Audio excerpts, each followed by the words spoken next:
Hello, ഇന്ന് നമുക്ക് ഭർത്താവിൻ്റെ സ്നേഹം എങ്ങനെ ലഭിക്കും എന്നുള്ളതിനെക്കുറിച്ച് സംസാരിക്കാം. പലരുടെയും പരാതിയാണ്, ഞാൻ അങ്ങോട്ട് സ്നേഹിക്കുന്നുണ്ട്, എന്നെ തിരിച്ച് ഇങ്ങോട്ട് സ്നേഹിക്കുന്നില്ല എന്നുള്ളതാണ്. അവരാഗ്രഹിക്കുന്ന പോലത്തെ ഒരു സ്നേഹമാണോ നമ്മൾ കൊടുക്കുന്നത് എന്നുള്ളത് ആദ്യം ചിന്തിക്കണ്ടേ. അവർ ഏത് തരത്തിലുള്ള ഒരു സ്നേഹമാണ് പ്രതീക്ഷിക്കുന്നത് എന്നൊന്നും നമ്മൾ ചിന്തിക്കണില്ലല്ലോ. നമ്മൾക്ക് എന്ത് തോന്നുന്നു അതങ്ങോട്ട് തിരിച്ചു കൊടുക്കുന്നു എന്ന് മാത്രം. നമ്മൾ മനസ്സിൽ കാണുന്ന പല കാര്യങ്ങളാണ് നമ്മൾ അവർക്ക് തിരിച്ചു കൊടുക്കുന്നത്. അവരത്തരം ഒരു സ്നേഹം പ്രതീക്ഷിക്കുന്നുണ്ടോ, അല്ലെങ്കിൽ അത്തരത്തിലുള്ളൊരു സ്നേഹമാണോ അവർക്ക് വേണ്ടത് എന്നൊന്നും നമ്മൾ ആലോചിക്കുന്നില്ലല്ലോ. ഓരോരുത്തരുടെയും മനസ്സറിഞ്ഞ് പെരുമാറുമ്പോഴാണ് അവർ നമ്മളെ സ്നേഹിക്കും, ശ്രദ്ധിക്കും ഒക്കെ ചെയ്യുക. അവരെന്താണ് ചിന്തിക്കണത് എന്ന് നമുക്ക് ഊഹിക്കാൻ വരെ കഴിയണം.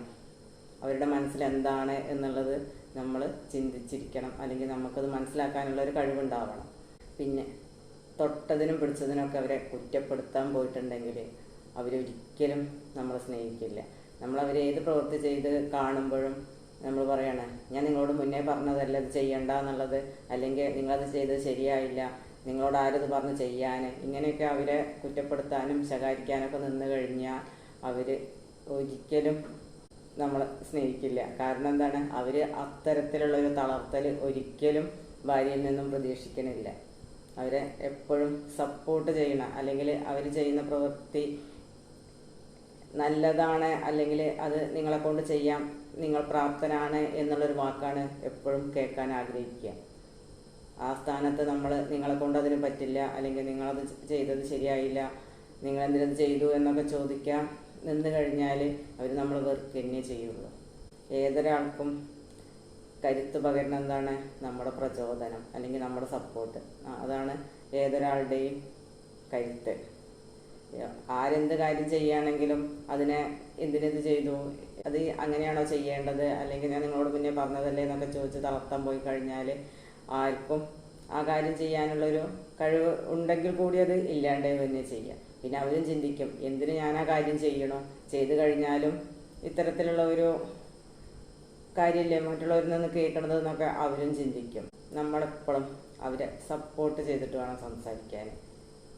ഇനിയിപ്പോൾ അവർ ആരോടെങ്കിലുമൊക്കെ സംസാരിക്കുകയാണെങ്കിൽ അത് നമ്മൾ കേട്ടും കൊണ്ട് നിൽക്കുകയാണെങ്കിലും അവർ എന്തെങ്കിലുമൊക്കെ മിസ്റ്റേക്ക് വരുന്ന സമയത്ത് പിന്നെ അവരെ നമ്മൾ അതെന്തേ നിങ്ങൾ പറഞ്ഞത് എന്ന് ചോദിച്ചിട്ട് കുറ്റപ്പെടുത്തുന്നതിന് പകരം നിങ്ങൾക്ക് ഇങ്ങനെ പറയായിരുന്നില്ലേ, ഇനി വരുമ്പോൾ ഇങ്ങനെ പറയണം എന്നൊക്കെ നമ്മൾ അവർക്കൊരു സപ്പോർട്ട് കൊടുക്കുകയാണെന്ന് വെച്ചിട്ടുണ്ടെങ്കിൽ അവരൊന്നും കൂടി മറ്റുള്ളവർക്ക് സംസാരിക്കുകയാണെങ്കിലൊക്കെ ഒന്നും കൂടി നന്നായിട്ടും പിന്നെ സംസാരിക്കുമ്പോൾ ഒന്നും കൂടെ ചിന്തിക്കുകയൊക്കെ ചെയ്യും.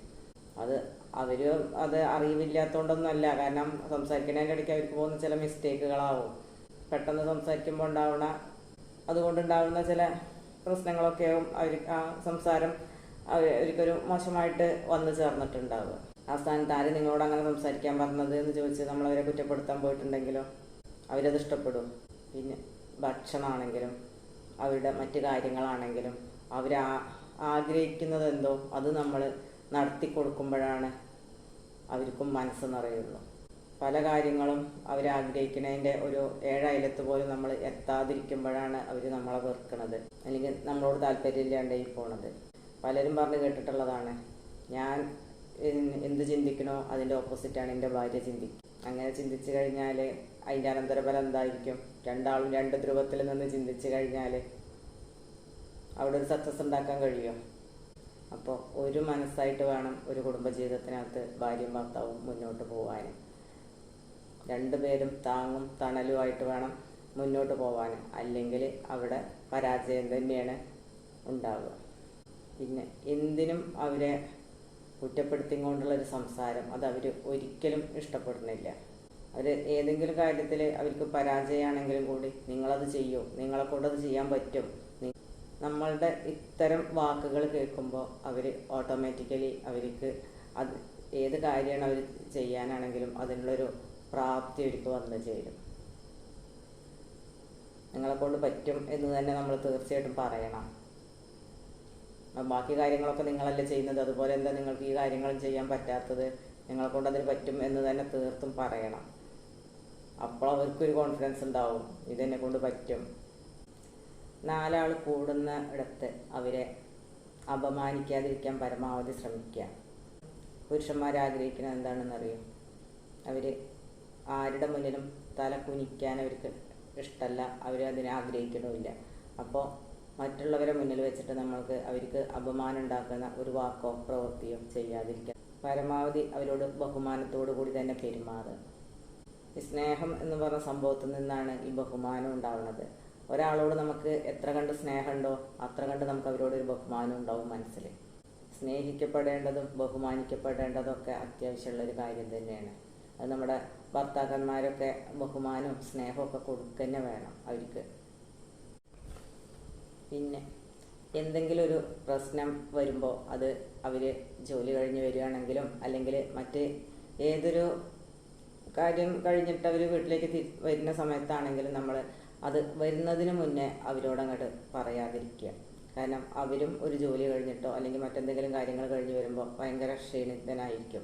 ആ ക്ഷീണിച്ച സമയത്ത് നമ്മൾ എന്തെങ്കിലും ഇത്തരം ബുദ്ധിമുട്ടുണ്ടാക്കണ പ്രയാസം ഉണ്ടാക്കണൊക്കെ കാര്യങ്ങൾ അവരുടെ അടുത്തേക്ക് പറഞ്ഞു കൊടുക്കാൻ അല്ലെങ്കിൽ അത് പറയാൻ വേണ്ടിയിട്ട് നമ്മൾ ചെന്ന് കഴിഞ്ഞാൽ അവരൊരിക്കലും അതിനൊരു താല്പര്യം കാണിക്കില്ല. അത് മനസ്സ് തുറന്ന് കേൾക്കാനുള്ളൊരു അവസ്ഥ അവർക്ക് ഉണ്ടാവില്ല. നമ്മൾ പറയണത് മനസ്സ് തുറന്ന് അവർ കേൾക്കണ്ടേ, അതിനുള്ള പ്രതിവിധിയും അവരുടെ കയ്യിൽ നിന്ന് തന്നെ വരണ്ടേ. ഏത് പ്രശ്നമാണെങ്കിലും നമ്മളെ കൊണ്ട് തീർക്കാൻ പറ്റാത്തതായതുകൊണ്ടല്ലേ നമ്മൾ അവരുടെ അടുത്ത് പറയണത്. അപ്പോൾ അതിനുള്ള ഒരു പ്രതിവിധി കണ്ടെത്താനും അല്ലെങ്കിൽ അത് പറയാനുള്ളൊരു മാനസികാവസ്ഥ അവർക്കും വേണ്ടേ. അപ്പോൾ സാവകാശം വേണ്ട കാര്യങ്ങളൊക്കെ സാവകാശം തന്നെ അവരോട് പറഞ്ഞ് മനസ്സിലാക്കാനും അവരുടെ അടുത്ത് അതിനെക്കുറിച്ച് സംസാരിക്കാനൊക്കെ ശ്രമിക്കുക. എല്ലാവരും ഭാര്യയിൽ നിന്ന് നല്ലൊരു വാക്ക് കേൾക്കാനും സ്നേഹത്തോടെയുള്ള ഒരു പെരുമാറ്റം ഉണ്ടാവാനൊക്കെ തന്നെയാണ് ആഗ്രഹിക്കുന്നത്. അവർ ജോലി കഴിഞ്ഞ് വരുമ്പോൾ ഒരു സാന്ത്വനമായിട്ട് ഒന്ന് സംസാരിക്കാനും അല്ലെങ്കിൽ അവർക്ക് വേണ്ട കാര്യങ്ങൾ ചെയ്തു കൊടുക്കാനൊക്കെ കാണിക്കുന്ന ഒരു മനസ്സ്, അതൊക്കെ തന്നെയാണ് അവർ വിലമതിക്കുന്നത്. പുരുഷന്മാരെപ്പോഴും പക്വതയുള്ളൊരു ഭാര്യ വേണം തന്നെയാണ് ആഗ്രഹിക്കുക. കാരണം എടുത്തുചാട്ടം ഉള്ള ഒരാളാണെങ്കിൽ കുടുംബജീവിതം സ്മൂത്തായിട്ട് പോവില്ല. എല്ലാം അറിഞ്ഞും കണ്ടും മനസ്സിലാക്കിയൊക്കെ ചെയ്യാൻ കഴിയണ ഒരാളായിരിക്കും അവർ കൂടുതൽ ആഗ്രഹിക്കുക. അവരുടെ വിഷമത്തിൽ പങ്കുചേരാനും അവരുടെ ബുദ്ധിമുട്ടുകൾ മനസ്സിലാക്കാനും അവരുടെ സങ്കടങ്ങളെ ഇല്ലാതാക്കാനൊക്കെ കഴിയണ ഒരു ആളാവണം തന്നെയാണ് എപ്പോഴും അവരുടെ വിചാരം. ഏത് വിഷമത്തിലായാലും പ്രയാസത്തിലായാലും ബുദ്ധിമുട്ടിലായാലും അവരോടൊപ്പം ചേർന്ന് നിൽക്കാനുള്ളൊരു മനസ്സുള്ള ഒരാളായിരിക്കും അവർ ആഗ്രഹിക്കുക. ഒരുപാട് സ്നേഹവും ഒരുപാട് കരുതലും ഒക്കെ അവർ എപ്പോഴും പ്രതീക്ഷിക്കുന്നുണ്ടാവും. അറിഞ്ഞും കണ്ടും അവർക്ക് നൽകാൻ കഴിയണ ഒരു പങ്കാളിയെ തന്നെയായിരിക്കും അവർ ഏറ്റവും കൂടുതൽ ആഗ്രഹിക്കുന്നതും ഇഷ്ടപ്പെടുന്നതും.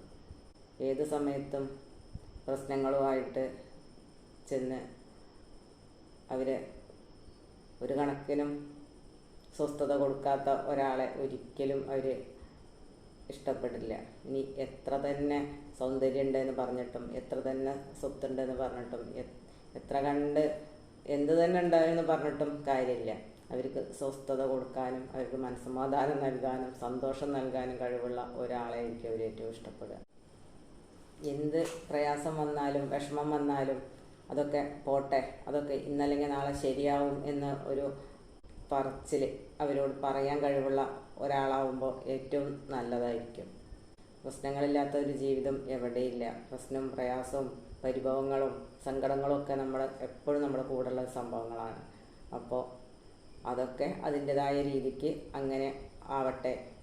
ജീവിതം നമ്മുടേതാണെന്ന് വിചാരിച്ച് മുന്നോട്ട് പോകാൻ കഴിയുന്നത് തന്നെയാണ് ഏറ്റവും വലിയൊരു കാര്യം.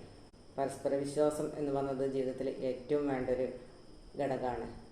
ഒരു വിശ്വാസത്തിൻ്റെ പുറത്ത് തന്നെയാണ് നമ്മൾ ജീവിച്ചു പോണത്. വിശ്വാസം നഷ്ടപ്പെട്ട ജീവിതം അവിടെ തീർന്നു. വിശ്വസിക്കുന്നവരെ ചതിച്ചുകൊണ്ടാവരുത് ജീവിക്കേണ്ടത്. നമ്മുടെ മനസ്സും ശരീരവും ചിന്തകളും എല്ലാം അവർക്കൊപ്പം തന്നെ ആവണം. അത്തരം ഒരു ജീവിതമാണ് ഭംഗിയുള്ളതും സന്തോഷം നിറഞ്ഞതും ആയി മാറുന്നു. അല്ലാത്ത ജീവിതങ്ങളിലൊക്കെ എപ്പോഴും അസ്വാരസ്യങ്ങളും പ്രശ്നങ്ങളും എപ്പോഴും കൂടെ ഉണ്ടാവും. പിന്നെ എല്ലാവരും ചെയ്യേണ്ട ഒരു കാര്യം തന്നെയാണ് കേട്ടോ, ഉറങ്ങാൻ പോകുമ്പോൾ ഒരല്പസമയം നമുക്ക് സംസാരിക്കാൻ വേണ്ടിയിട്ടും കൂടി നമ്മളെ ബെഡ്റൂമിൽ നമ്മൾ കുറച്ച് സമയം കണ്ടെത്തണം. നമ്മുടെ ഓരോ ദിവസത്തെയും കാര്യങ്ങൾ, മറ്റ് നമ്മുടെ ജീവിതത്തിനെ കുറിച്ചുള്ള കാര്യങ്ങളൊക്കെ പരസ്പരം അങ്ങോട്ടും ഇങ്ങോട്ടും കുറച്ച് സമയം സംസാരിക്കാനുള്ളൊരു അവസരം എല്ലാവരും ഉണ്ടാക്കണം. എല്ലാം മറന്ന് സ്വസ്ഥമായിട്ടിരിക്കുന്ന ഒരു സമയത്ത് വേണ്ടേ നമ്മുടെ കാര്യങ്ങളെക്കുറിച്ച് നമ്മൾ ചർച്ച ചെയ്യാൻ. സ്വസ്ഥമായിട്ട് മനസ്സ് തുറന്ന് പരസ്പരം സംസാരിക്കാനുള്ളൊരു അവസരം തന്നെയാണ് നമ്മൾ ഉറങ്ങുന്നതിന് മുൻപുള്ള കുറച്ച് സമയം. അത് നമ്മുടേതായ മാത്രം ഒരു സമയം കൂടിയാണ്. നമുക്ക് എല്ലാ കാര്യങ്ങളും പരസ്പരം അങ്ങോട്ടും ഇങ്ങോട്ടും ഷെയർ ചെയ്യാൻ പറ്റുന്ന ഒരു അവസരം സമയമൊക്കെയാണ് അപ്പോൾ നമ്മൾ എല്ലാ കാര്യങ്ങളും തുറന്ന് സംസാരിക്കാനും നാളെക്കുറിച്ച് സ്വപ്നങ്ങൾ കാണാനും ഒക്കെ ഉള്ളൊരു അവസരമാണ്, അല്ലെങ്കിൽ അത്തരം ഒരു സമയമാണ്. അപ്പോൾ അങ്ങനെയൊക്കെ എല്ലാവരും ജീവിതം മനോഹരമാക്കാൻ ശ്രമിക്കും. അപ്പോൾ മറ്റൊരു വീഡിയോ ആയിട്ട് വീണ്ടും കാണാം.